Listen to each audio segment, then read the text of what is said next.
बिस्मिल्लाहिर्रहमानिर्रहीम, अस्सलाम वालेकुम। अच्छा जी सर, जैसा कि हमने डिसाइड किया था क्लास में कि जैसे ही हमारा चैप्टर ख़त्म हो जाएगा उस चैप्टर का मैं एक समरी लेक्चर आप लोगों को रिकॉर्डेड लेक्चर के तौर पे दे दिया करूँगा।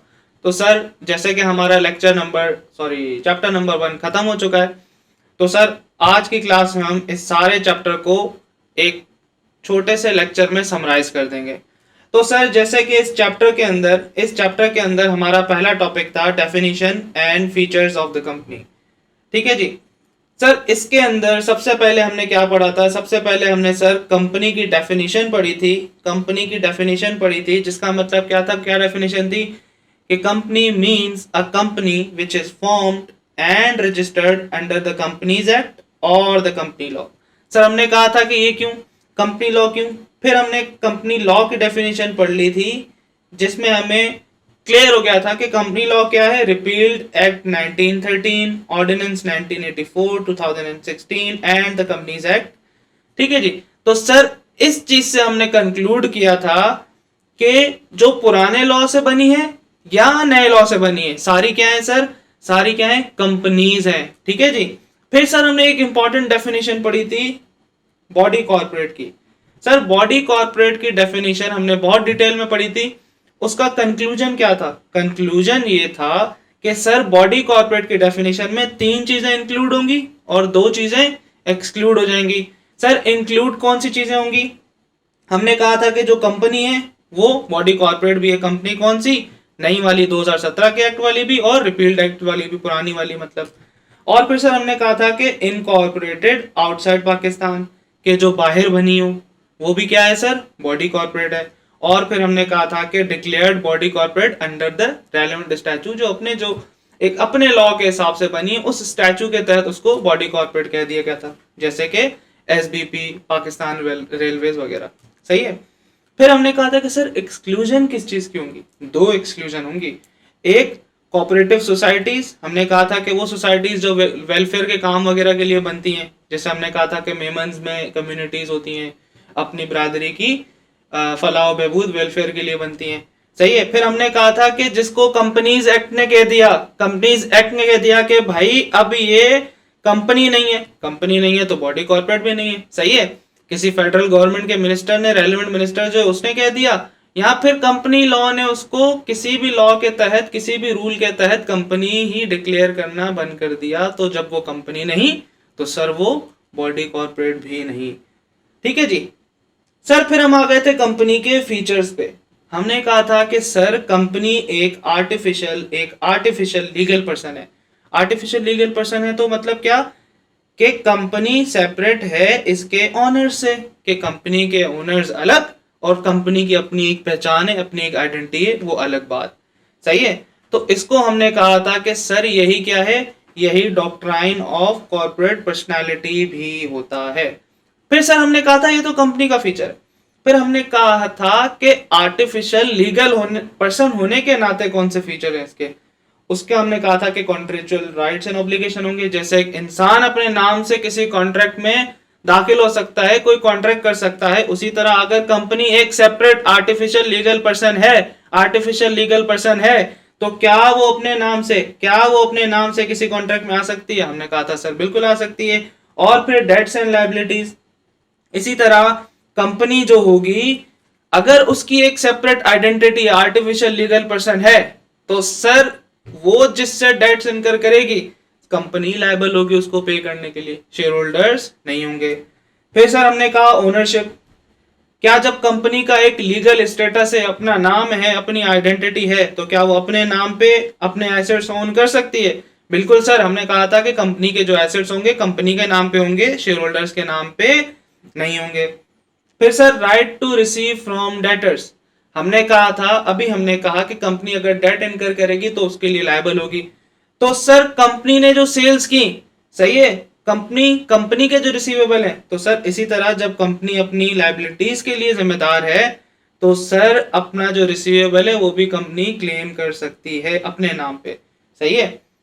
फिर हमने कहा था कि आर्टिफिशियल लीगल पर्सन है तो खुद तो चलेगी नहीं, मैनेजमेंट बाय डायरेक्टर्स। तो कंपनी को कौन मैनेज करता है? डायरेक्टर्स मैनेज करते हैं।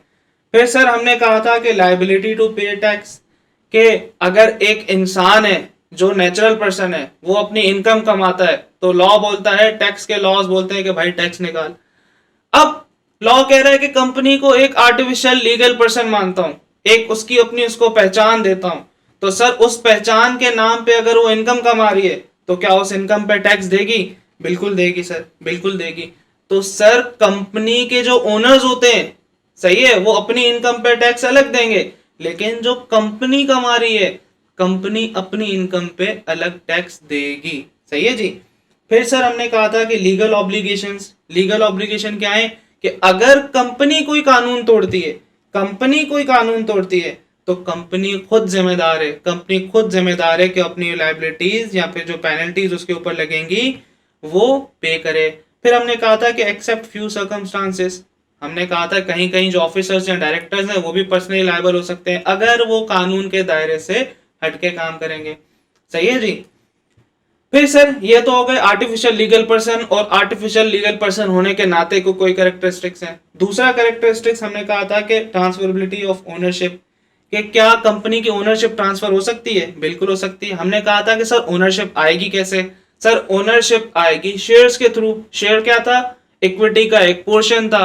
तो सर अगर मैंने शेयर किसी को ट्रांसफर कर दिया, थ्रू गिफ्ट भी कर सकता हूं, इनहेरिटेंस भी कर सकता हूं, या बेच के भी कर सकता हूं। सही है।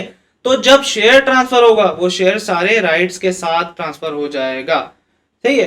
फिर सर हमने कहा था कि लिमिटेड लायबिलिटी, हमने कहा था कि कंपनी की लायबिलिटी, सही है, कंपनी की लायबिलिटी लिमिटेड नहीं है, उसके मेंबर्स की लायबिलिटी, शेयर होल्डर्स की लायबिलिटी, डायरेक्टर्स की लायबिलिटी लिमिटेड है। सही है। तो हमने कहा था कंपनी अपने डेट्स के लिए जिम्मेदार होती है, लेकिन जो उसके शेयर होल्डर हो गए, उसके जो मेंबर्स हो गए, वो सिर्फ अपनी इन्वेस्टमेंट की अमाउंट तक लायबल होंगे, और हाँ कोई अनपेड अमाउंट होगी तो वो कंपनी उनसे क्लेम कर सकती है। लेट से 10 रुपए का शेयर था, 8.5 रुपए हमने ले लिए थे, 1.5 रुपए जो बकाया थे कंपनी वो मांग सकती है उससे। फिर हमने कहा था कि डायरेक्टर भी पर्सनली लायबल नहीं होते अगर तो वो लॉ के अंदर काम करें, दायरे के अंदर काम करें, अपनी ड्यूटीज जो उनको दी गई हैं, जो लॉ के कानून के दायरे में बताई गई हैं, वो सारी चीजें करते हैं। कोई मुश्किल आ जाती है, कोई डेट आ जाता है, डायरेक्टर्स लायबल नहीं है। हाँ अगर वो कोई कानून तोड़ेंगे, सही है, कोई होशियारी करके कोई ये चीज करेंगे, उसके उसकी वजह से कोई डेट्स इनकर होंगे, कोई लायबिलिटी, कोई पेनल्टी इनकर होगी, तो उसमें डायरेक्टर्स पर्सनली लायबल हो सकते हैं। ठीक है जी। फिर सर हमने कहा था कि परपेचुअल सक्सेशन, कि भाई पार्टनरशिप में क्या होता था, पार्टनरशिप में क्या होता था, नया पार्टनर आया, पार्टनरशिप डिसॉल्व, दूसरी बनी, पार्टनर गया, पार्टनरशिप डिसॉल्व, दोबारा बनी। कंपनी के केस में ऐसा नहीं है। सही है। रेगुलरली डेली जो है बहुत सारे शेयर्स ट्रेड हो रहे होते हैं, एक बंदा ट्रेड करता है, दूसरे को बेचता है, वो तीसरे को बेचता है, तो कंपनी की एग्जिस्टेंस पे इससे कोई फर्क नहीं पड़ता। हम ये नहीं बोलते कि भाई आज इतने शेयर्स ट्रेड हो गए, कंपनी डिसॉल्व करके दोबारा बनाते हैं ताकि फिर दोबारा से शेयर्स का हिसाब होता है। तो सर कंपनी की एक क्वालिटी ये भी है कि वो परपेचुअल सक्सेशन रखती है। दैट मीन्स के does not cease to exist unless specifically wound up और टास्क कंप्लीट हो जाए। सही है। जो वेंचर होते हैं वो स्पेसिफिक टास्क के लिए बनते हैं, अगर वो टास्क कंप्लीट हो जाएगा वेंचर बंद हो जाएगा। सही है। इसी तरह कहता है कि कंपनी जो है जब तक वाइंड अप खुद ना हो जाए तो वो सीज टू एग्जिस्ट। सही है। सीज टू एग्जिस्ट मतलब कि वो एक परपेचुअल सक्सेशन रखती है, कंपनी ताहयात है, लोगों के आने जाने से कंपनी की एक्सिस्टेंस पे कोई फर्क नहीं पड़ेगा। फिर हमने कहा कि लॉ एंड गवर्नेंस, कि कंपनी का लॉ कौन सा होगा? बिल्कुल सर कंपनीज एक्ट। सही है। कंपनीज एक्ट के तहत चलेगी। और सर उसके अलावा कौन से उसके लीगल डॉक्यूमेंट्स हैं? हमने कहा था कि मेमोरेंडम ऑफ एसोसिएशन और आर्टिकल्स ऑफ एसोसिएशन। सही है जी। तो सर ये हो गए कंपनी के फीचर्स। आगे बढ़ते हैं सर अपने सेकंड टॉपिक पे। सेकंड टॉपिक था हमारा types, modes and members of the company. Sir types of company के अंदर पहले हमने पढ़ा था टाइप्स बाय स्टेटस। सर हमने डिस्कस किया था कि टाइप्स बाय स्टेटस हमारे पास 3 तरीके की होंगी। सिंगल मेंबर कंपनी कौन सी होगी? जिसमें एक मेंबर होगा, वही डायरेक्टर होगा, और सिंगल मेंबर कंपनी हमेशा प्राइवेट रहेगी। सही है जी। फिर हमने कहा था कि private company other than single member, फर्क क्या था इसमें? वहां एक बंदा था, यहाँ 2 या 2 से ज्यादा होंगे। हमने कहा था कि इसकी क्वालिटीज क्या थी, रिस्ट्रिक्शन होगी शेयर ट्रांसफर पे कि आप शेयर ट्रांसफर नहीं कर सकते। हमने कहा था कि वर्ड रिस्ट्रिक्ट के ऊपर गौर करेंगे, रिस्ट्रिक्ट है लेकिन प्रोहिबिट नहीं है। हमने कहा था कि इसमें फर्क है, जब रिस्ट्रिक्शन लगेगी तो मतलब लॉ कहता है कुछ काम कर लो तो तुम्हें अलाउ कर दूंगा, सही है, रिस्ट्रिक्शन है, प्रोहिबिशन नहीं है। तो शेयर ट्रांसफर के ऊपर रिस्ट्रिक्शन होगी, कहता है मैक्सिमम नंबर 50 से एक्सीड नहीं करेंगे। और फिर एक बात कही थी लॉ ने कहा था कि भाई 50 मेंबर जब गिनने जाओ तो एम्प्लॉयज को नहीं गिनना, हमने कुछ प्राइवेट कंपनीज की एग्जांपल्स दी थी, सही, हमने कहा था यूनिस टेक्सटाइल हो गई, 3000 4000 उधर लोग काम करते हैं लेकिन प्राइवेट कंपनी है, तो जरूरी नहीं है कि जो एम्प्लॉयज हो वो मेंबर भी हो। तो उसने कहा था कि जब मेंबरशिप गिनने जाओ तो एम्प्लॉयज को नहीं गिनना अनलेस कि उनके पास मेंबरशिप हो, ठीक है। फिर तीसरी हमने इसका कैरेक्टरिस्टिक पढ़ा था प्राइवेट कंपनी का कि prohibits invitation to general public. इसके ऊपर लॉ ने कहा कि प्रोहिबिशन है कि जनरल पब्लिक से आप पैसे नहीं मांग सकते, अपने फंड्स के लिए, अपने फाइनेंस करने के लिए जनरल पब्लिक से पैसे नहीं मांग सकते, शेयर इश्यू नहीं कर सकते, सही है जी। तो सर वरना तो पर्पज ही मर जाए कि वो बोले कि मैं तुम लोग प्राइवेट कंपनी बना रहा हूं और तुम पब्लिक कंपनी वाले काम कर रहे हो, ठीक है जी। फिर सर तीसरी चीज थी हमारे पास कि पब्लिक कंपनी क्या था कि जो प्राइवेट कंपनी नहीं है। तो सर हमने कहा था अगर प्राइवेट कंपनी नहीं है तो क्या होगा, रिस्ट्रिक्शन नहीं होगी शेयर ट्रांसफर पे, सही है, 50 की लिमिट नहीं होगी और प्रोहिबिशन नहीं होगी जनरल पब्लिक की। अच्छा, फिर हमने कहा था कि पब्लिक कंपनी भी लिस्टेड भी हो सकती है, अनलिस्टेड भी हो सकती है। फिर सर नंबर ऑफ मेंबर्स, अगर मैं सिंगल मेंबर कंपनी की बात करूं तो मिनिमम भी 1 मैक्सिमम भी 1, प्राइवेट की बात करूं तो मिनिमम 2 मैक्सिमम 50, पब्लिक की बात करूं तो मिनिमम 3 मैक्सिमम अनलिमिटेड होंगे।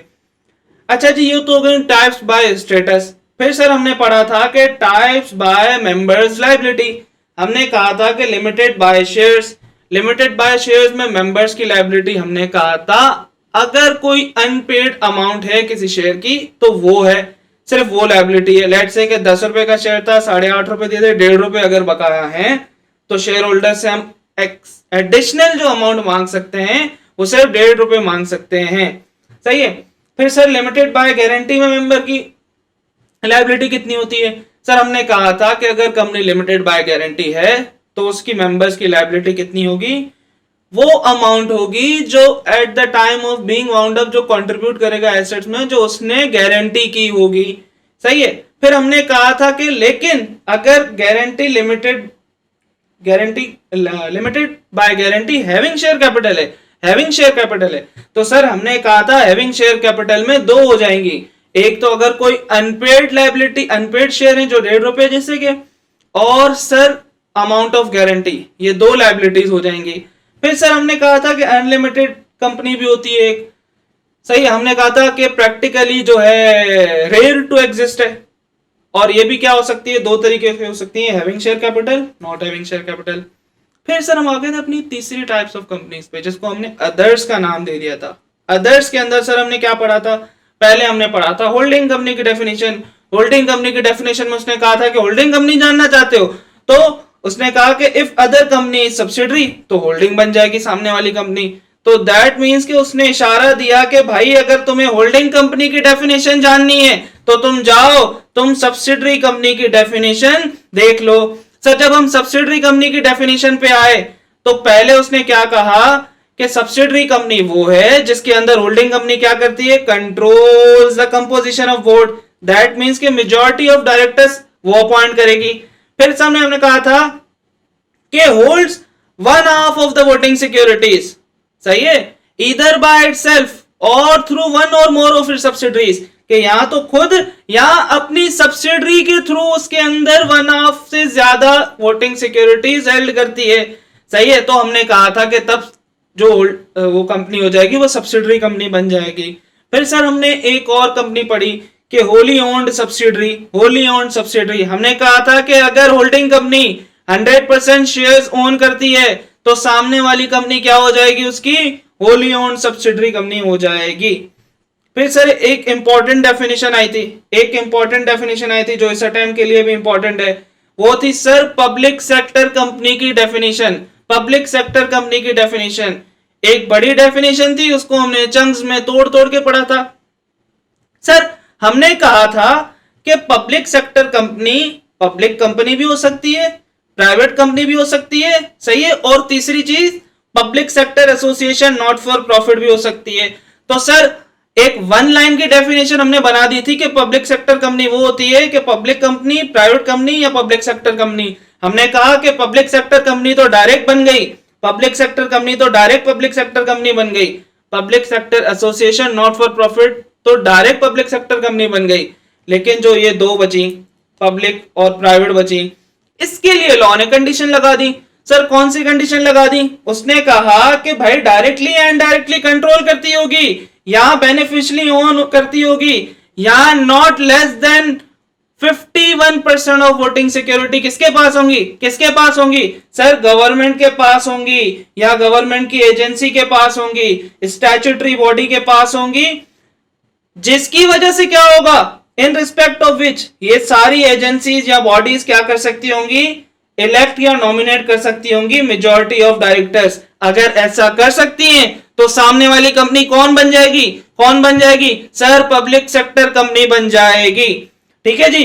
लेकिन उसने एक्सेप्शन लगा दी, उसने कहा कि जो अपॉइंटमेंट ऑफ मेजॉरिटी डायरेक्टर्स हैं, अगर तो एससीसीपी करता है, अगर तो एससीसीपी करता है, एक्सचेंजेस के डायरेक्टर्स नॉमिनेट या अपॉइंट करता है, तो कहता है उसको तुम पब्लिक सेक्टर कंपनी की डेफिनेशन में नहीं डाल देना, उसको इस क्राइटेरिया से हटा देना, ये एक एग्जाम्पशन है। ठीक है जी, बात समझ आ रही है मेरी? बात समझ आ रही है? फिर सर हमने एक डेफिनेशन देखी थी, सर एक डेफिनेशन हमने देखी थी फॉरेन कंपनी की डेफिनेशन। फॉरेन कंपनी की डेफिनेशन, सर फॉरेन कंपनी कौन सी होती है? हमने कहा कि कोई कंपनी या बॉडी कॉर्पोरेट इनकॉर्पोरेट हुई हो बाहर, इनकॉर्पोरेट हुई हो बाहर, लेकिन दो चीजें करती हो, सही है, दोनों में से सॉरी कोई एक चीज करती हो। कौन सी सर? उसका प्लेस ऑफ बिजनेस, या हमने कहा था कनेक्टिंग ऑफिस, लाइसेंस ऑफिस कहां हो? सर पाकिस्तान में हो, या कोई एजेंट उसको रन करता हो इधर फिजिकली और इलेक्ट्रॉनिक मोड के थ्रू, सही है, या फिर सर क्या करता हो? बिजनेस कंडक्ट करता हो पाकिस्तान में, तो क्या हो जाएगी सर? वो फॉरेन कंपनी बन जाएगी। बात समझ आ रही है? सर इसके बाद हम आ जाते हैं modes of forming business. Sir अगला कॉन्सेप्ट हमारा, दूसरे टॉपिक का अगला कॉन्सेप्ट, हमने कहा था कि कौन कौन से मोड की कंपनी बना सकते हो? हमने कहा था पब्लिक कंपनी बना सकते हो, कितने लोग? 3 या 3 से ज्यादा, 3 or more persons associated for any lawful purpose made from a public company। ठीक है जी। फिर सर हमने कहा था private company, private company, private company कब बनाओगे? कि 2 या 2 से ज्यादा लोग मिलके प्राइवेट कंपनी बना सकते हैं। फिर सर हमने कहा था तीसरा मोड तुम्हारे पास कौन सा है? तीसरा मोड कौन सा है तुम्हारे पास? Single member company. Single member company, single member company कैसे बनाओगे? कोई एक बंदा होगा जो कंप्लायंस करेगा सारी रिक्वायरमेंट से प्राइवेट कंपनी की, सही है, तो क्या बन जाएगा? सिंगल मेंबर बन जाएगा। लेकिन उसने कहा कि जब सिंगल मेंबर कंपनी बनाने जाओ तो भाई कुछ बातों का ख्याल करना कि तुम तो एक अकेले डायरेक्टर हो, अकेले ओनर हो, सब कुछ तुम संभाल रहे हो, तो जब तुम अपना मेमोरेंडम रजिस्टर करवाने जाओ तो उसके अंदर भाई, उसके अंदर एक नॉमिनी बंदा रख लेना। वो नॉमिनी क्या करेगा? नॉमिनी क्या करेगा कि जब एक ओनर, सिंगल मेंबर कंपनी के ओनर की डेथ हो जाएगी तो क्या करेगा? वो जो है उसकी विल के हिसाब से उसके शेयर्स ट्रांसफर करवाएगा, और जब तक शेयर ट्रांसफर नहीं हो जाते एज अ ट्रस्टी वहां पे काम करेगा, ऑपरेशन संभालेगा। बात समझ आ रही है सर? बात समझ आ रही है? अच्छा जी सर, फिर हम आ जाते हैं मेंबर्स। हमने मेंबर्स की डेफिनेशन पढ़ी, हमने कहा कि subscriber to the memorandum, subscriber to the memorandum of association, सही है, subscriber to the memorandum of association कौन होंगे? जो मेमोरेंडम पे साइन करते हैं कंपनी बनाते वक्त, वो कौन हो जाएंगे? मेंबर हो जाएंगे। और कौन sir? Every other person. Every other person के लिए क्या कहता है कि हमने क्या किया हो, उसको अलॉट किए हों शेयर्स, या किसी क्लास ऑफ या kind of shares, preference shares, ordinary shares, कोई भी शेयर्स। और फिर सर हमने कहा कि let's say company not having share capital है, फिर क्या भाई? फिर उस बंदे ने अग्री किया हो कि वो मेंबर बनेगा, जैसे कि कंपनी लिमिटेड बाय गारंटी, उसने एग्री किया मेंबर बनूंगा और event of being wound up पे इतने इतने पैसे कंट्रीब्यूट करूंगा, तो वो कौन हो गया? मेंबर। लेकिन ये कब मेंबर बनेंगे?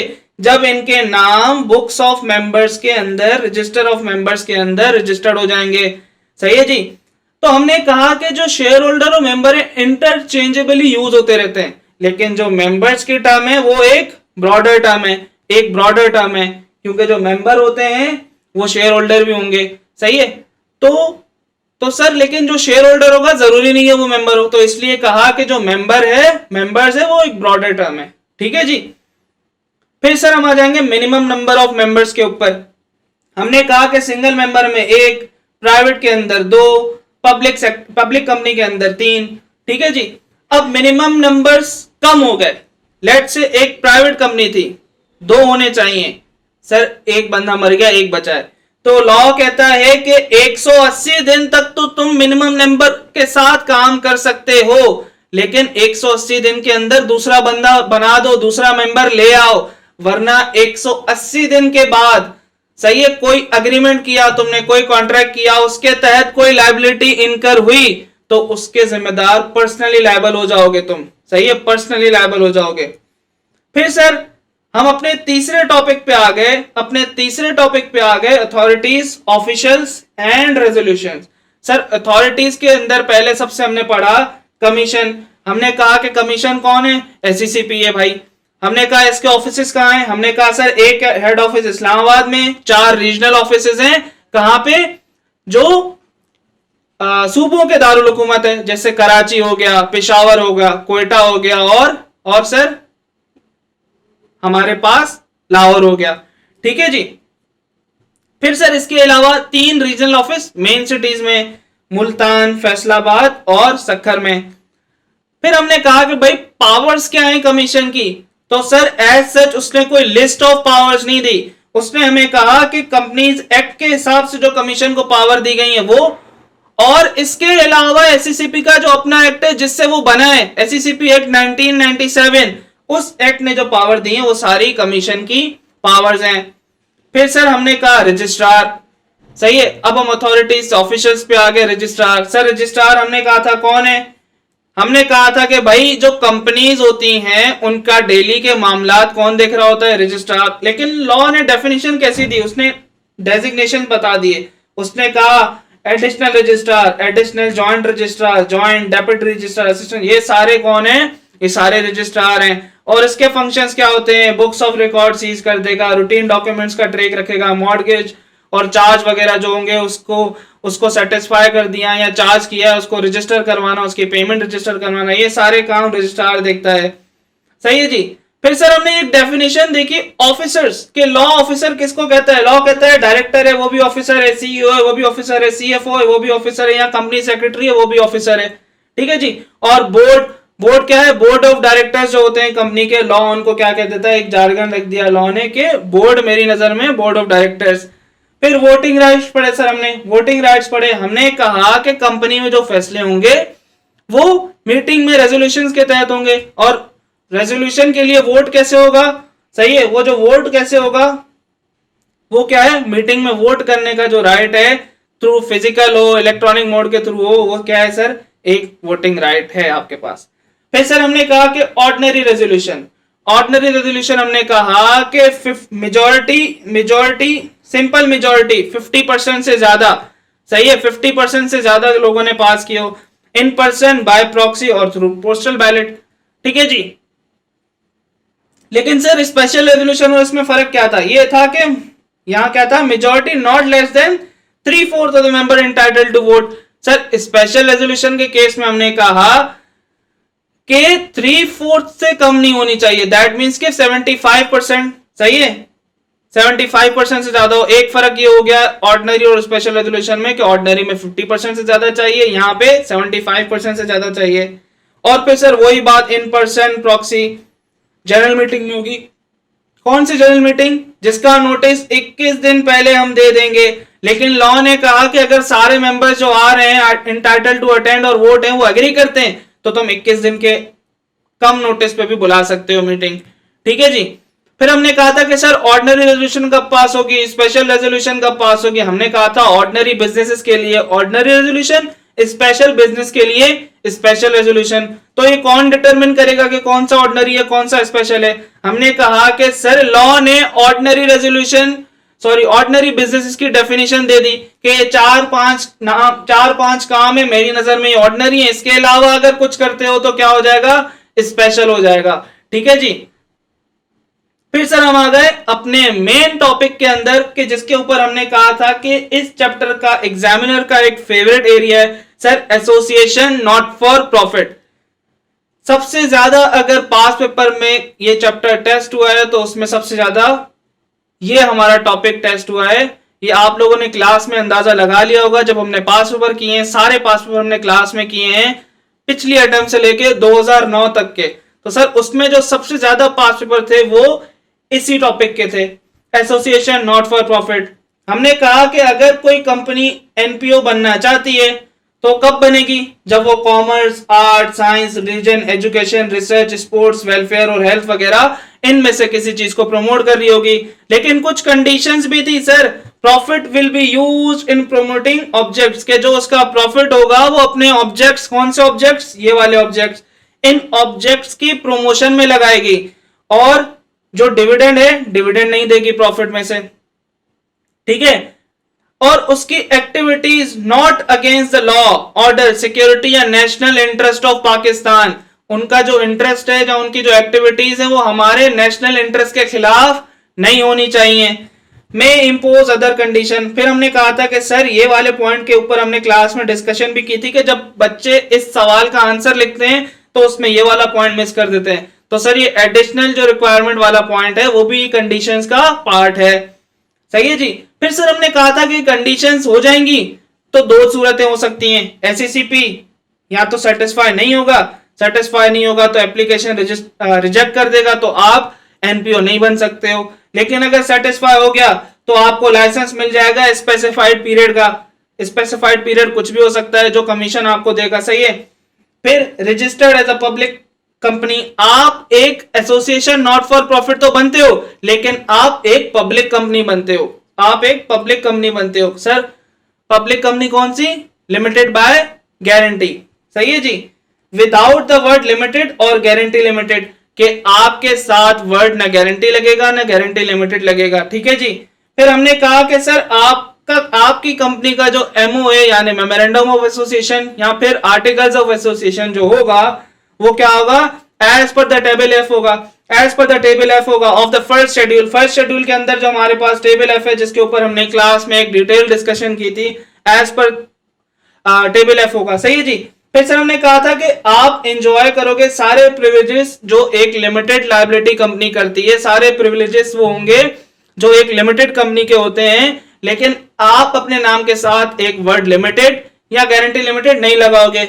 सर ये क्यों नहीं लगाएंगे, सर क्योंकि आप एक नॉट फॉर एसोसिएशन कंपनी बनने जा रहे हो, उसमें ये एक तासुर जाना चाहिए कि आप अगर लेट से हम सोचें कि हम अपने नाम के साथ लिमिटेड लगा दें, ईडी लिमिटेड, तो एक ऐसी चीज आएगी कि कमर्शियल, जैसे जो कमर्शियलाइज होती है ना चीजें, एक वैसे ही एक मतलब वो हमें झलक दिखाई देगी। तो सर इसलिए कहता है लॉ कि आप अपने नाम के साथ आपको लिमिटेड या गारंटी लिमिटेड लगाने की नीड नहीं है, लेकिन सारे बेनिफिट्स जो होंगे, प्रिविलेजेस जो होंगे वो आपको लिमिटेड कंपनी वाले मिलेंगे। ठीक है जी। फिर सर क्या जिसने आपको लाइसेंस दिया वो लाइसेंस रिवोक कर सकता है, बिल्कुल कर सकता है सर, रिवोकेशन ऑफ लाइसेंस। ये कहता है सर कमीशन आपका लाइसेंस रिवोक कर देगा लेकिन ऑर्डर इन राइटिंग में होगा, opportunity of being heard they के। सही है। किन सूरत में कर सकता है कि आपने क्या किया, अबव रिक्वायरमेंट जो ऊपर हमने रिक्वायरमेंट पढ़ी वो पूरी ना की, या फिर जो एडिशनल रिक्वायरमेंट थी वो पूरी ना की, आपके अफेयर्स जो हैं कंपनी के prejudicial to public interest में पब्लिक इंटरेस्ट के खिलाफ काम करना शुरू कर दिया आपने जो एफएस हैं 2 सालों के कंसेक्यूटिव जमा नहीं कराए। सर आपने क्या किया है, आप पाकिस्तान की इंटेग्रिटी के खिलाफ काम कर रहे हो, आप 2 मुल्कों की दोस्तियां खराब कर रहे हो। सही है। आप क्या कर रहे हो, आपके मेंबर, क्योंकि आप एक पब्लिक कंपनी हो तो आपके कम से कम मेंबर 3 होने चाहिए, तो आपके मेंबर्स 3 से कम हो गए। ठीक है जी। फिर सर आपने कहा कि आप इंगेज्ड हो अनलॉफुल या फ्रॉडुलेंट एक्टिविटीज में, आप की कंपनी को जो चलाते हैं उन्होंने क्या कर दिया है, दो fail to maintain accounts, commit fraud etc। सही है, हमने कहा था कि मिसफिजेंस या मॉलफिजेंस एक्टिविटीज में हो आप। फिर हमने कहा था कि run and manage by powers जो इन्वॉल्व है टेरर फाइनेंसिंग या मनी लॉन्ड्रिंग के अंदर। मैनेज बाय पर्सन जो बोल रहे हैं कि हम मेमोरेंडम को नहीं मानते, आर्टिकल को नहीं मानते और रजिस्ट्रार की बातें और कमीशन वगैरह की डायरेक्शंस को भी नहीं मान रहे। सही है। फिर हमने कहा था कि sir not carrying on business operation for 1 year, 1 साल तक आपके ऑपरेशन ही बंद हैं। फिर हमने कहा था कि सर कमीशन को लगता है कि जस्ट एंड इक्विटेबल है कि आपका लाइसेंस रिवोक कर दिया जाए तो आपका लाइसेंस रिवोक हो जाएगा।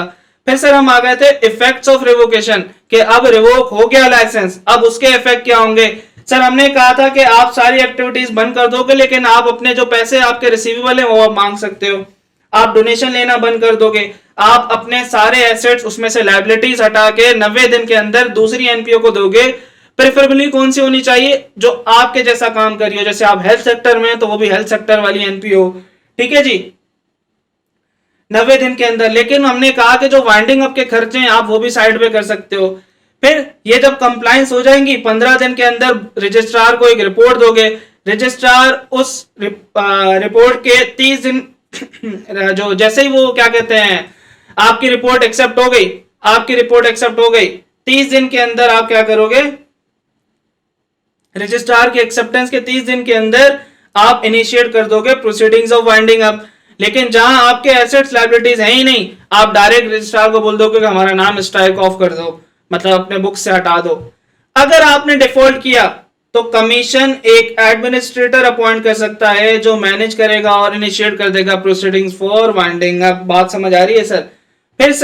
फिर सर एक इंपॉर्टेंट बात, जब आपके एसेट्स ट्रांसफर हो जाते हैं ना, जब आपके एसेट्स ट्रांसफर हो जाते हैं एक कंपनी से दूसरी कंपनी में, किस केस में, रिवोकेशन ऑफ लाइसेंस के केस में, तो जो एक कंपनी होगी जो बंद हुई है, जिसका लाइसेंस कैंसिल हुआ है और जिसके ट्रांसफर एक बी कंपनी में गए, तो सर ए कंपनी के मेंबर कम से कम 5 साल तक बी कंपनी के अंदर काम नहीं कर सकते। 5 साल तक बी कंपनी के अंदर काम नहीं कर सकते। ठीक है जी, 5 साल कहां से शुरू होंगे, date of date of transfer of asset से। सही है। फिर सर हम आखिरी टॉपिक पे आ गए अपने इस चैप्टर के, registration of a company. Sir इसके अंदर सबसे पहले हमने सेक्शन 9 पढ़ा जो कहता है कि अगर आप एक पार्टनरशिप या एसोसिएशन है और आपके मेंबर्स 20 से एक्सीड कर गए तो आपके ऊपर एक ऑब्लिगेशन है कि आप एक कंपनी रजिस्टर्ड हो जाओ, एक कंपनी बन जाओ। ठीक है, अगर कंपनी नहीं बनोगे तो लेवल 1 की पेनल्टी लगेगी। सही है, लेवल 1 की पेनल्टी लगेगी। फिर सर हमने कहा था कि लेकिन कुछ एक्सेप्शन है, अगर आप एक सोसाइटी हो, सही है, वही वेलफेयर वाली सोसाइटी, तो आप भले 20 से ऊपर हो जाओ, आपको कंपनी बनाने की जरूरत नहीं है। आपका जॉइंट फैमिली बिजनेस है, आप सारे भाई बहन पुप्पा चाची दादा सारे मिलके एक बिजनेस चलाते हो, ठीक है, तो आपको क्या करता है, आप भले 20 से एक्सीड हो जाओ, आपको कंपनी बनाने की जरूरत नहीं है। फिर हमने कहा था कि 2 फैमिलीज के जॉइंट बिजनेस हो। एक तो ये था ना सर कि एक फैमिली है, अब हम बोल रहे हैं 2 खानदान आपस में मिलके, लेकिन अगर उनके माइनर बच्चे हटा दो तो 20 से एक्सीड नहीं हो रहे, तो आप क्या कर सकते हो, आप कंपनी बनाए बगैर काम कर सकते हो। फिर सर हमने कहा था कि फर्म ऑफ प्रोफेशनल्स के जैसे ऑडिट फर्म है, लॉयर्स की फर्म है, सही है, अगर उस केस में भले 20 से एक्सीड हो जाओ, सही है, और आपका मुल्क का कानून कहता है कि आप जो प्रोफेशनल की फर्म्स हैं वो कंपनी नहीं बन सकते, तो सर भले आप 20 से एक्सीड हो जाओ तो आप क्या करोगे सर, आप पार्टनरशिप फर्म में ही काम करोगे। जैसे हमने कहा था कि ऑडिट फर्म में 30-30 50-50 पार्टनर्स हैं, लेकिन वो तो फर्म्स हैं, पार्टनरशिप फर्म्स हैं, कंपनी नहीं बनी है। तो लॉ ने अलाउ किया है अंडर सेक्शन 9 के भले इस केस में आप 20 से एक्सीड हो जाओ तो आप कंपनी बनाने की नीड नहीं है। फिर सर हमने कहा था steps of incorporation. Steps of incorporation के अंदर सर हमने कहा था कि सबसे पहले आप अवेलेबिलिटी ऑफ सूटेबल नेम देखोगे, क्या जिस नाम से आप कंपनी बनाने जा रहे हो क्या वो नाम अवेलेबल भी है कि नहीं। फिर सर हमने कहा था कि मेमोरेंडम और आर्टिकल प्रिपेयर करो और क्या करो, उसको फाइल कर दो, और फिर सर रजिस्ट्रार जब रजिस्टर कर देगा तो आप उससे क्या ले लो, सर्टिफिकेट ऑफ इनकॉर्पोरेशन ले लो। फिर सर हम आ गए अपने आखिरी कॉन्सेप्ट, सेकंड लास्ट कॉन्सेप्ट के ऊपर, registration of memorandum and articles के ऊपर। हमने कहा ना नाम के बाद रजिस्टर एमओए और एओए बनाओ और फिर उसको रजिस्टर करवा दो। अब वो कैसे होगा, आप दोगे एक एप्लीकेशन रजिस्ट्रार को विद डॉक्यूमेंट्स। सही है सर, कौन से डॉक्यूमेंट्स, एक डिक्लेरेशन दोगे स्टेटमेंट ऑफ कंप्लायंस के भाई हमने सारे लॉ की कंप्लायंस कर दी है, ये हमारी रिटर्न डिक्लेरेशन है उसकी, और आप मेमोरेंडम और आर्टिकल साइंड होगा, डेटेड, विटनेस्ड और एड्रेस ऑफ कॉरेस्पॉन्डेंस के साथ वो एप्लीकेशन रजिस्ट्रार को जमा करा दोगे। फिर सर हमारे पास दो केसेस आएंगे, या तो रजिस्ट्रार सेटिस्फाई होगा या तो रजिस्ट्रार सेटिस्फाई नहीं होगा। अगर तो रजिस्ट्रार सेटिस्फाई हो गया, एक बेहतरीन ओके की रिपोर्ट रजिस्टर कर देगा और इशू कर देगा सर्टिफिकेट ऑफ इनकॉर्पोरेशन। लेकिन सर अगर रजिस्ट्रार सेटिस्फाई नहीं है, क्यों नहीं है, आपकी एप्लीकेशन के अंदर कुछ चीजें कॉन्ट्ररी टू लॉ है, नॉट कंप्लाइड टू लॉ है, इनकम्प्लीट एरर या ओमिशन हो गई है उसमें, तो रजिस्ट्रार डायरेक्शन देगा। क्या डायरेक्शन देगा, दो दे सकता है। एक तो बोलेगा कि फाइल कर दो सारी रिवाइज के सारे डॉक्यूमेंट एप्लीकेशन दोबारा जमा कराओ, या फिर उसमें कुछ गलतियां निकाल के देगा कि बोलेगा कि ये मैं तुम्हें इतने इतने दिन दे रहा हूं, ये गलतियां सही करके आ जाओ। फिर सर फिर से दो केसेस हो जाएंगे, या तो वो गलतियां हम खत्म कर लेंगे या तो गलतियां खत्म नहीं कर देंगे। अगर हमने गलतियां खत्म नहीं की, मतलब गिवन टाइम के अंदर वो जो उसने डायरेक्शन दी कि डेफिशिएंसीज रिमूव करके आओ, हमने नहीं की, तो सर रजिस्ट्रार रिफ्यूज कर देगा हमारी एप्लीकेशन। सही है। और फिर जो सब्सक्राइबर्स होंगे मेमोरेंडम के, वो क्या करेंगे, एससीसीपी जा सकते हैं 30 दिन के अंदर एससीसीपी जा सकते हैं, और जो कमीशन का डिसीजन होगा वो फाइनल हो जाएगा, आप कोर्ट में चैलेंज नहीं कर सकते। फिर सर लेट्स से जो हमने रिमूव कर ली डेफिशिएंसीज, तो रजिस्ट्रार रजिस्टर कर देगा एमओए और एओए और इशू कर देगा सर्टिफिकेट ऑफ इनकॉर्पोरेशन। अच्छा जी, सर्टिफिकेट ऑफ इनकॉर्पोरेशन के अंदर क्या क्या आएगा सर, नाम आएगा, रजिस्ट्रेशन नंबर आएगा, डेट ऑफ इनकॉर्पोरेशन, प्राइवेट हो या पब्लिक कंपनी हो, लिमिटेड हो या अनलिमिटेड हो, और लिमिटेड बाय गारंटी हो या लिमिटेड बाय शेयर्स हो। और सर जो शेयर सर्टिफिकेट ऑफ इनकॉर्पोरेशन होगा वो साइंड होगा, रजिस्ट्रार की ऑफिशियल सील लगी होगी, और एक कंक्लूसिव एविडेंस होगा कि आपने सारी रिक्वायरमेंट, एक कंपनी रजिस्टर करने की सारी रिक्वायरमेंट फुलफिल कर दी है, उसके बाद ही आपको ये सर्टिफिकेट इशू हुआ है। अच्छा सर, अब कंपनी रजिस्टर्ड हो गई, उसके क्या इफेक्ट्स होंगे सर, जो सब्सक्राइबर्स है वो मेंबर बन जाएंगे, मेंबर हो जाएंगे तो मतलब एक बॉडी कॉर्पोरेट बन गए बाय द नेम, जो आपने एप्लीकेशन में नाम दिया था आपकी कंपनी का वो उस नाम से। फिर कहता है कि जब आप एक कंपनी बन जाओगे तो आप कैपेबल हो जाओगे एक परपेचुअल सक्सेशन या इनकॉर्पोरेट कंपनी के सारे मतलब जो फीचर्स हैं, जो बेनिफिट्स हैं, फंक्शंस हैं, वो आप उसके फायदे लेने के, कि आप क्या हो जाओगे, एक्सरसाइज कर सकते हो सारे फंक्शन जो एक इनकॉर्पोरेटेड कंपनी करती है। सही है। फिर सर आपका जो स्टेटस हो जाएगा, जो एप्लीकेशन में स्टेटस होगा आपका, जो आपने लिख के दिया होगा कि हम ये कंपनी बन रहे हैं, तो आज से आपका स्टेटस वो हो जाएगा।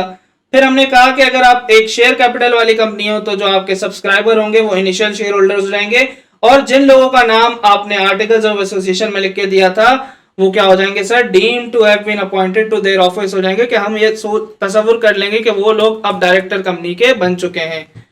तो सर हमने एक छोटे से लेक्चर के अंदर अब तक इस चैप्टर में जो हमारे 6 लेक्चर्स थे, उन 6 लेक्चर्स का हमने पूरा समराइज कर दिया है। आई होप कि इससे आपको हेल्प होगी। ठीक है जी, तो हम इंशाल्लाह इसी तरह बाकी चैप्टर्स भी जब हमारे खत्म होते जाएंगे तो हम उसको साथ साथ इसी तरह समराइज करके एक छोटे छोटे लेक्चर्स में आपको मैं प्रोवाइड करता रहूंगा। ठीक है जी, अल्लाह हाफिज।